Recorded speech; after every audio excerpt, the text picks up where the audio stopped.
Linda here? I think we've got Linda as well. Okay. All right. First, can I have a motion to allow Linda and Kate to participate via phone? Thank you, Betty. Second. Thank you, Junior. All those in favor, please state aye. Aye. Aye. Opposed? Okay. Welcome, Kate and Linda. Thank you. To Chan. Welcome. Next, I need a motion to approve the minutes of the March 22nd meeting. So moved. Thank you, Junior. Can I get a second? I second. Thank you, Betty. Are there any additions or subtractions, changes, corrections? All right, all those in favor, please state aye. Aye. Okay. Aye. Linda? Aye. Oh, thank you. I only heard Kate. Okay, all those opposed? All right. Next are our informational items. The first is PCAPs. You should have my report with you, but I don't have anything to add this month, but I'm happy to field any questions. Does anybody have any questions for Becky? Not really a question, but I noticed in some of the things that Gretchen's been sending out for positions that are available that you're looking for animal control officers. Yes, we are currently hiring animal control officers as well as full and part-time kennel technicians. We're hoping to get some folks with some experience handling animals for both of those positions. The part-time kennel technician is a little bit more entry level. Okay. What type of experience does it take that you're looking for? Sure. For animal control officers, animal handling experience or experience with investigative work. For the kennel technicians, animal handling experience in a work environment. And then do we provide training also? We do we do on-the-job training for those as well. Okay. Thank you. I do have a question. Sure. When an animal is found injured or wounded wherever, are they immediately taken to your site or to a veterinarian? Yeah, so the animals are immediately assessed depending on the severity of their injury. Is whether or not we wait for a visiting veterinarian that's going to be at the shelter every day, or if it's a more severe injury, we partner with the Peoria Humane Society that helps us with those medical expenses, and we'll take it to the vet of their choice. Good to know. Okay. Thank you.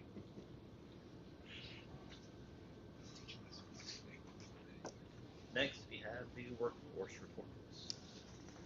Right. Thanks, Mr. Chairman. It's for the month of April, which includes activity through the end of March. Top third of the page represents the number of positions that were posted for hire and those hires that we made. Just as a reminder, note that we make every month. New hires in March don't always reflect positions posted in March because sometimes the recruitment process takes longer than 30 days. Middle of the page represents the current demographics of our workforce, and the lower third of the page looks at separations year to date. Happy to answer any questions.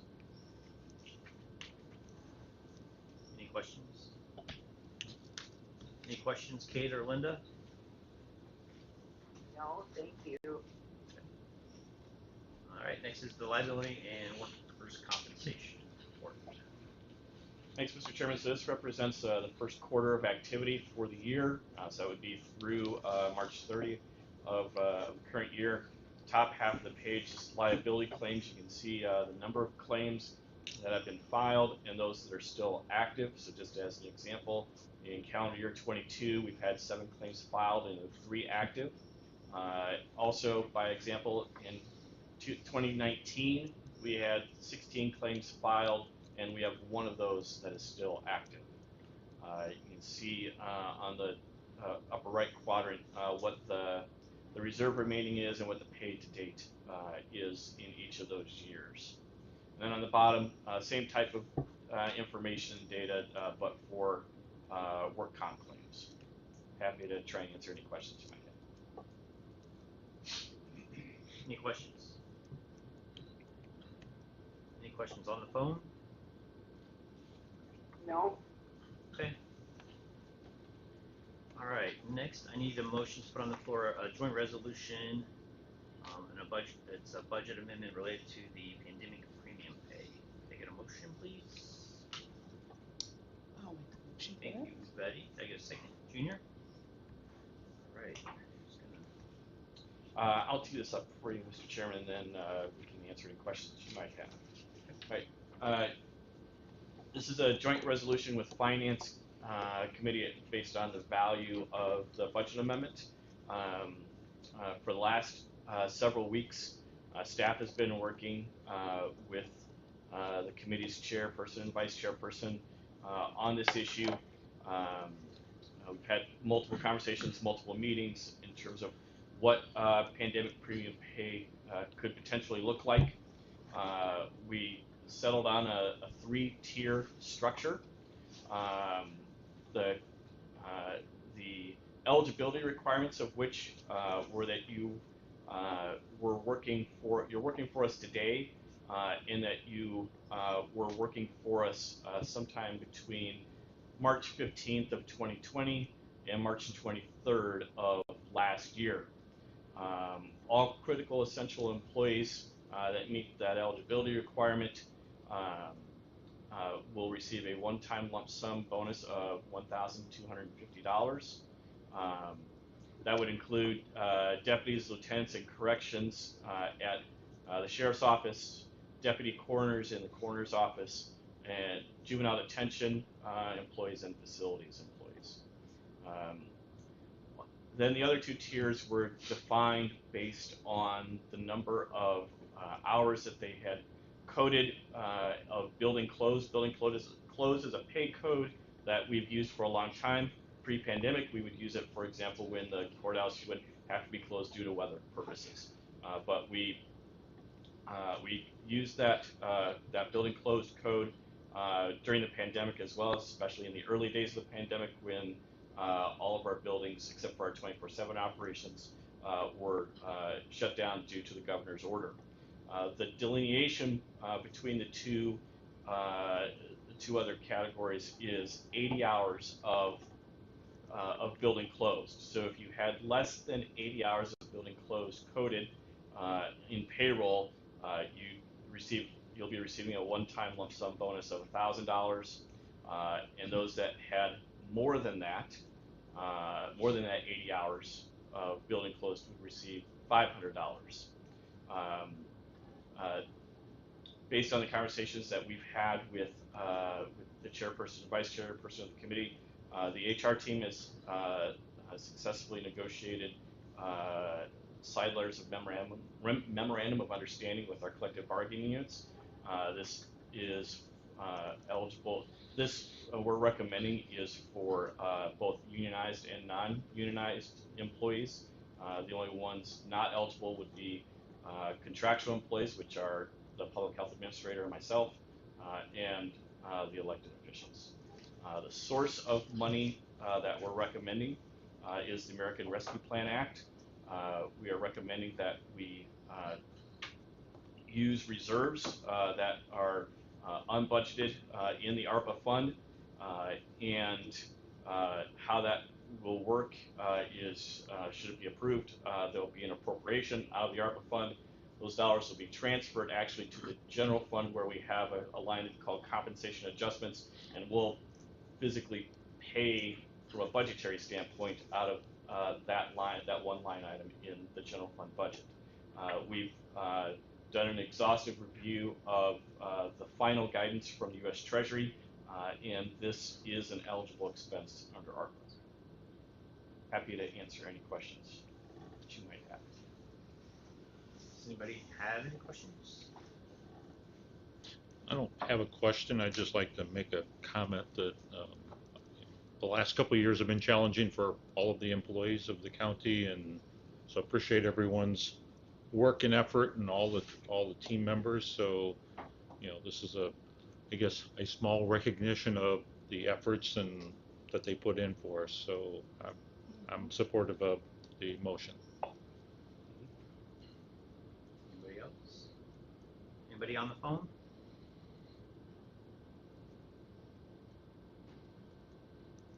Looks like they gone. I think they're there. They're just saying I'm here. okay. No, I agree, Steve. And we actually lost 2 employees to COVID-related illnesses with a correctional officer, and then somebody at the highway department. So it definitely, I mean, there's nothing that we can do to help that, despite all the mitigations we had in place. But this recognizes the risk that a lot of our employees took. Okay, all those in favor, please state aye. Aye. Aye. I, There, are you there, Kate?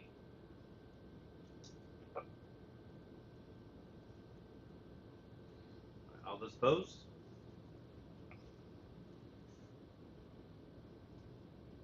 I guess Kate's gone. All right, motion passes. Thank you. Told you they were gone. Yeah. All right, our next resolution is an appropriation of a grant award from Petco Love to the PCAPS fund. Can I get a motion to put that on the floor, please? I so Thank you, Betty. And a second by Steve. Alright, so we were fortunate enough to be chosen to receive a $10,000 award from the Petco Foundation, or Petco Love. We will use 5,000 of the funds to help with the growing cost of animal medical supplies, and we will use 5,000 of the funds for intake diversion programs.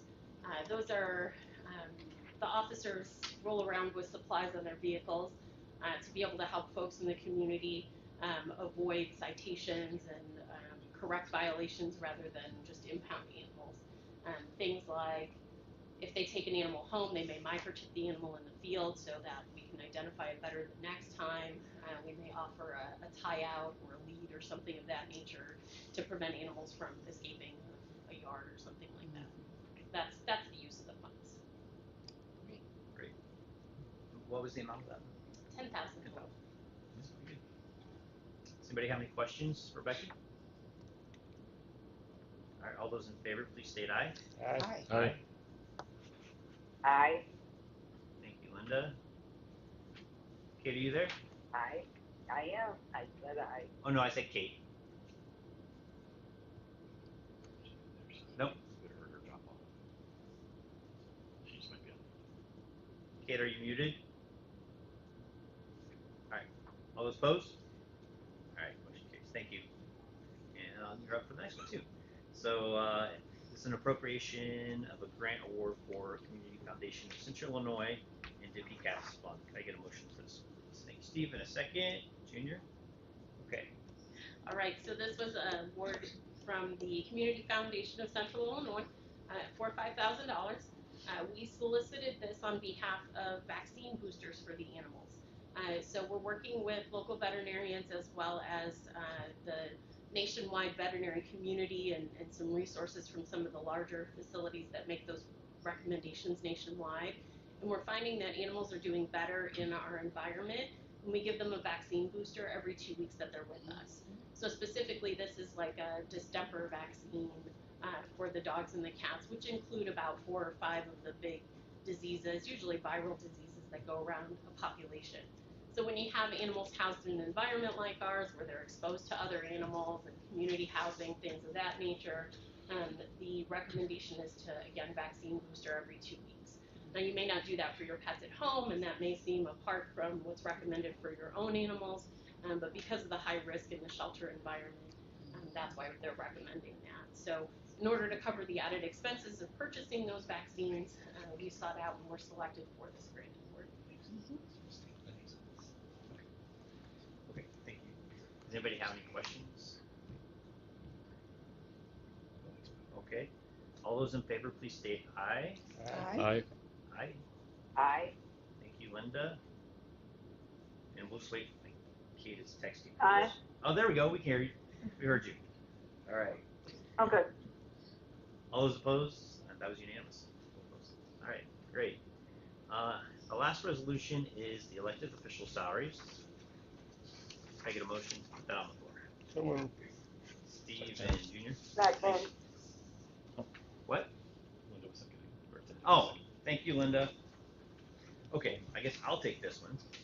So every 2 years we have to set these salaries for the elected officials for their next term. This time we had the sheriff, the county clerk, and the county treasurer. And then board members, committee chairpersons, and the county board chairperson. So House Bill 4700, which is now signed into law, made it easy for us to decide for the sheriff's office because it states that the sheriff's salary will be a minimum of the state's attorney's, 80% of the state's attorney's salary. So we just did that, set it at the minimum. The minimum would be like a 2.9% increase for the first year, and then that salary will fluctuate each year depending on what the General Assembly sets the state's attorney's salary at. So that one was fairly straightforward. So setting the rest of them is where the challenge came, is how to do it objectively and as we could. So we'd asked administration to give us a whole bunch of information. I ended up combining a couple things and coming up with something that I at least could wrap my head around. So I don't know if everybody will be able to follow me, because sometimes my logic isn't linear, and I try to be. One of the first things that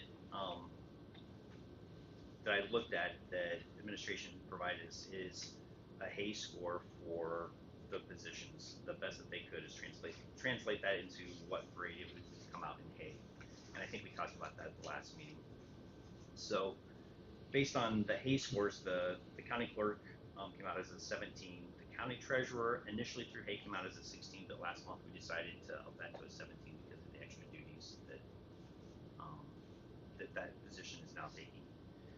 And then since the sheriff's office is going to be 80% of the state's attorney's salary, I thought the state's attorney's salary would be a good fixed point to compare other salaries to. So what I did is I made a chart and I just ran down the different percentages of the state's attorney's salary. I looked at the current salary of a grade 17. I found what that percentage would be without a decrease and went up to it. So currently the treasurer and the clerk are making 108,772, and it's 60% of the state's attorney's salary would be 110,060. Now this is, I just want to say, this is just a guide and a reference that I'm using. In no way am I advocating that it should be the same as House Bill 4700, that it adjusts based on the state's attorney's salary. This is just a guide that I'm using. I'm not saying that in 2 years the chairman of operations will use the same methodology. This is just what I used for this round. So it is different than what the sheriff's salary is as far as it adjusting with the state's attorneys. This is just a guide that I use. So 60% of the state's attorney's salary would be 110,060. So that's like a 1.23% increase. And then in years 2, 3, and 4, we instituted a $1,500 bonus, but flat salaries.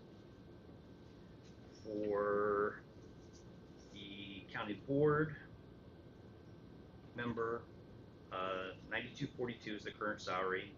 6% of the state's attorney salary is $11,006. 7% of the state's attorney salary is $12,840. That would be the county board committee chair. And then 14% of the state's attorney salary is $25,680, which would be the county board chairperson's salary. So that's how we landed at those. Does anybody have any questions?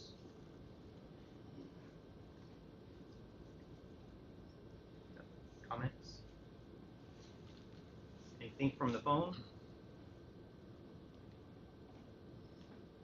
Well, I would just say that I am still interested in having a private business survey of evaluating these positions based on responsibility, not based on the person who occupies that office.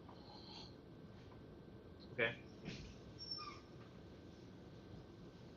Thank you. Oh, and one note is that within the resolution, it shows us setting the salary for the county board members, the chairperson, and the committee chairs for 10 years. Typically, that's done every 10 years because the whole county board runs every 10 years. It statutorily, they can change that every 2 years. But for the county board members, they'd only be changing it for half the board, but they can change it for the other ones as well. So even though the resolution shows 10 years, that could be changed by future boards. Yeah. Not a question, more of a comment. I know the operations committee has been looking at this for 2+ years now, trying to find an index that makes sense. And the Hay study, other comparables to other counties in Illinois, outside of Illinois, I think the general, what I've seen is there's really no standard out there that you can say, where do we stand compared to comparable size counties or comparable type jobs in the Hay study. So I think it was a challenge to wrestle this down, trying to figure out what makes sense. So again, I did, as one board or committee member, I didn't have any other better recommendations. So I want to thank the chairman and the vice chair for working through the details. I know administration was asked to go gather input, and administration had no recommendations as normal. We wouldn't ask them to recommend any salaries in this basis. So just want to recognize that challenge, and it's probably not going to make everybody happy, but you know, I guess we'll take what we have here and move forward. Thank you. And by using this kind of combination method, some of the numbers did start to fall into place as far as throughout the different comparisons. We still are one of the top salaries for comparable counties in those positions. And then on the sheet where the internal comparisons, where there's a minimum, mid, and maximum, even at 60% of the state's attorney's salary, we're still between the mid and the maximum numbers. So it makes sense in this chart as well as this graph that I put together. So it made the best sense that as we could. All right. So all those in favor, please state aye. Aye. Aye. Aye. Aye. All right. Unanimous. Thank you. Do we have anything for miscellaneous? Nope. Nope. Okay, we're adjourned. Thank you. Good job. All right. Thank you. Let's go. There's some homework.